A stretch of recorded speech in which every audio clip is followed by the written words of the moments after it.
Thank you for joining for the historic signing of a comprehensive peace agreement between the Democratic Republic of the Congo and the Republic of Rwanda.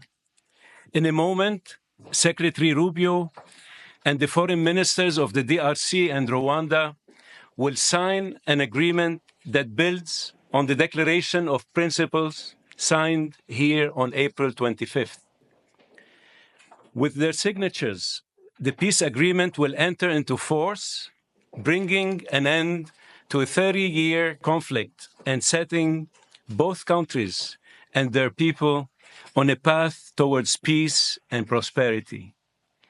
This would not be possible without the leadership and vision of President Trump. He has made peace a priority of his administration, and we have taken up his call to find a peaceful resolution to this conflict. I would like to recognize the tireless work that both foreign ministers and their teams put into reaching this agreement. I would also like to recognize the partnership from the government of Qatar, who is driving towards a parallel agreement between the government of the DRC and the M23 armed group. In addition, I would like to acknowledge that the work done under the auspices of the African Union was critical for reaching this agreement.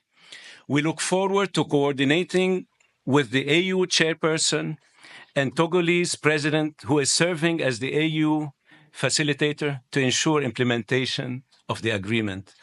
Finally, I would like to recognize the team here at the Department of State who facilitated the discussions and helped guide both sides towards this agreement. I will now turn to Secretary Rubio for opening remarks. Thank you. And I'm honored all of you are here today. I'm honored to be joined by my counterparts from the Democratic Republic of Congo and from Rwanda, and the hard work you both put in to make this happen. This was not easy.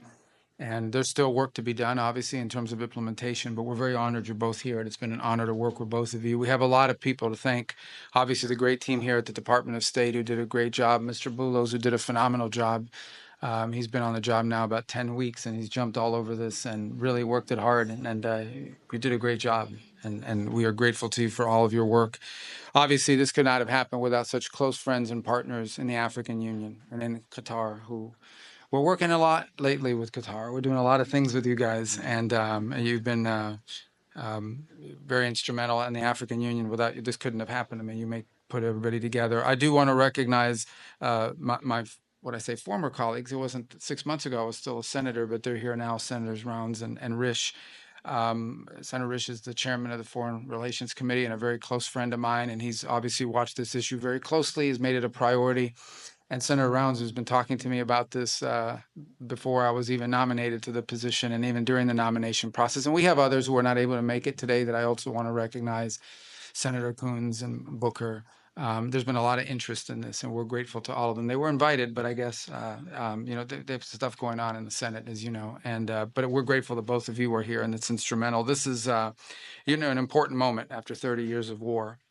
President Trump is a president of peace. He really does want peace. He prioritizes it above all else. We saw his intervention in the conflict between India and Pakistan.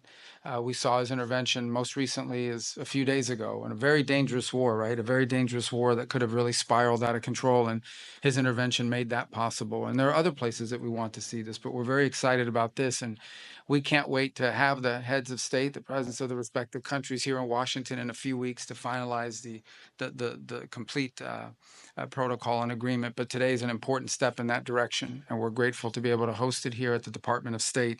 And just thinking, we think sometimes about peace. It's not just about ending wars. It's not just about saving lives. It's about allowing people to live.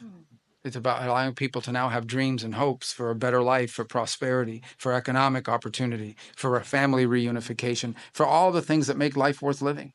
Those things become impossible when there's war and when there's conflict. So we're grateful to have played the role we've played. We acknowledge and recognize there's still more work to be done.